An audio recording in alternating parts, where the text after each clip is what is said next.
What's up, fight fans? Welcome to Mr. Mustache MMA News.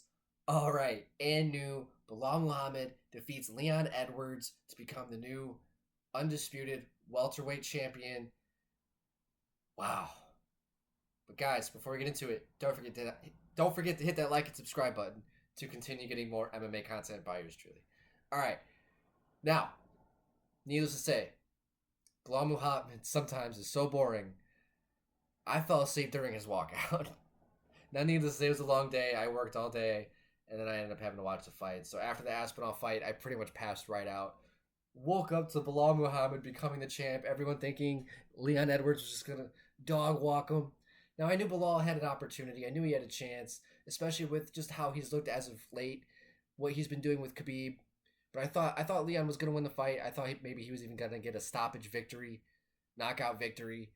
I just thought he would have been just too sharp, too fast, too precise in the feet for Belal to even close the distance. I really thought that first round was a good sample size of the first fight. I just thought that Leon was so dominant up until that eye poke that I thought that that was a good sample size. But Belal showed that he wasn't going to let that fight define his career.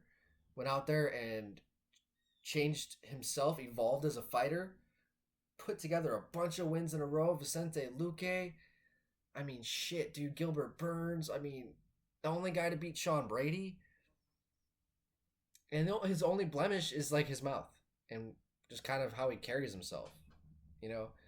And now with him being champ, the UFC definitely made him work for his title shot. Now that he got his title shot, got his title victory, I fully expect to hear that the UFC is going to try and force him into a quick turnaround to force him to fight again and defend the belt kind of after a little bit of damage taken.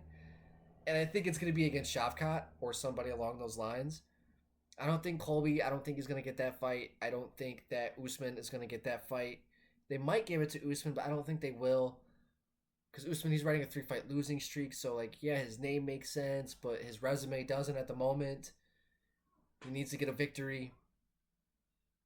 You know, you got Sean Brady, who's one victory away. You got Jack Della Maddalena, who's right there. I know people are saying that Leon Edwards next should fight Ian Gary, which there's all that speculation of them training before and Leon Edwards knocked him out. And then having Shavkat fight Belal for Belal's first defense. I like that fight. I think it makes sense. You know, and that would probably what the UFC would try and do is set up Shavkat versus Ian Gary for the welterweight title. So I'm assuming that they're going to try and put Ian Gary versus Leon Edwards, and then they're going to try and do Shavkat versus Belal. The UFC is probably hoping for Belal to lose. Same thing with Leon, especially after that last performance. Leon, man, it's crazy how the mind, like, will make or break almost every athlete, right?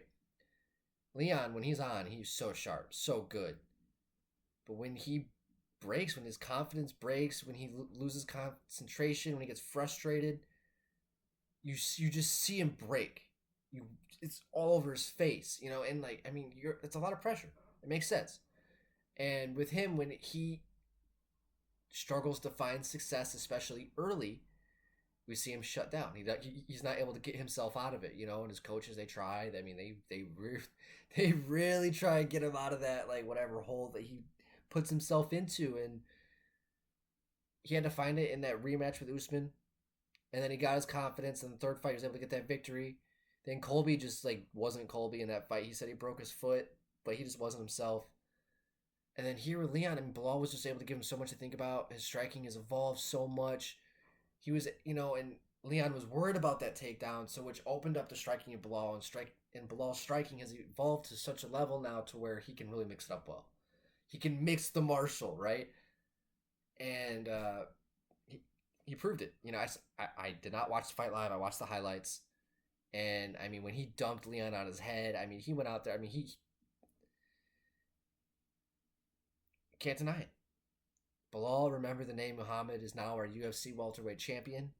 And there's nothing wrong with it.